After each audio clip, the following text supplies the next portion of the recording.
আসসালামু আলাইকুম বন্ধুরা, আপনাদের সামনে আজ তুলে ধরবো ইসরায়েলের সব পণ্য যা বয়কট করা আমাদের জন্য ঈমানি দায়িত্ব।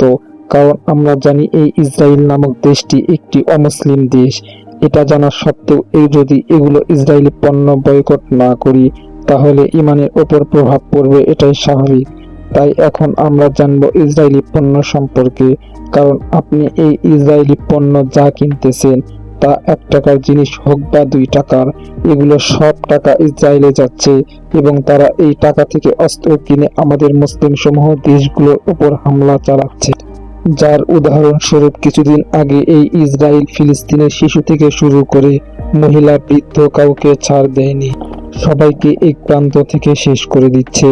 আমরা তো আর ফিলিস্তিনের জন্য কিছু করতে পারবো না, তাই আমরা এতটুকু চেষ্টা করি যাতে তাদের পণ্য না কিনে তাদের আর্থিক সমস্যার মধ্যে ফেলতে পারি।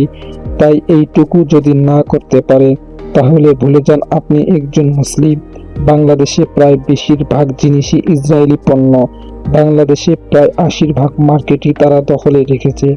সেই পণ্যগুলো যদি আমরা বয়কট করি তাহলে কিছুটা হলেও তারা আর্থিক সংকটে পড়বে।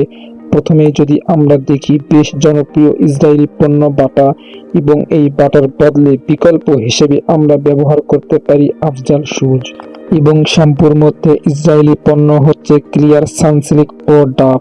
এর বিকল্প হিসেবে আমরা ব্যবহার করতে পারি ট্রেস এমি এবং হুইল। ইসরায়েলি পণ্য হলো সার্ফ এক্সেল, হুইল ও রিন।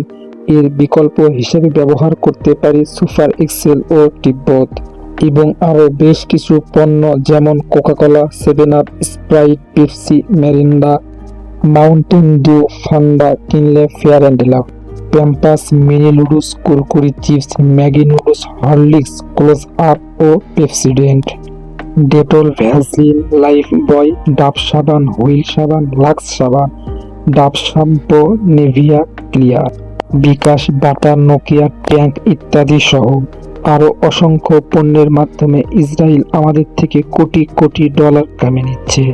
এই ইসরায়েল এমন একটি দেশ, যেই দেশের নাগরিক হতে চাইলে আপনাকে ইহুদি হতে হবে। মুসলিম হন বা হিন্দু, তবুও নাগরিক হতে পারবেন না, আপনাকে ইহুদি হতে হবে। এখন আপনার জ্ঞান দিয়ে চিন্তা করেন, আপনি কি এখনো এই ইসরায়েলি নামক ইহুদি দেশের পণ্য কিনবেন কিনা? এখনো যদি ইসরায়েলি পণ্য বয়কট করার নিয়ত না করে থাকেন তাহলে এখনই কালিমা পড়ে ঈমানটারে মজবুত করেন। তো বন্ধুগণ, আপনাদের ভিডিওটি কেমন লাগলো তা অবশ্যই কমেন্ট করে জানাবেন ও সাবস্ক্রাইব করে আমাদের পাশে থাকবেন। আমরা প্রতিদিন নতুন নতুন তথ্য আপনাদের সামনে তুলে ধরব। আপনারা প্রতিনিয়ত ভালোবাসা দিয়ে যাবেন।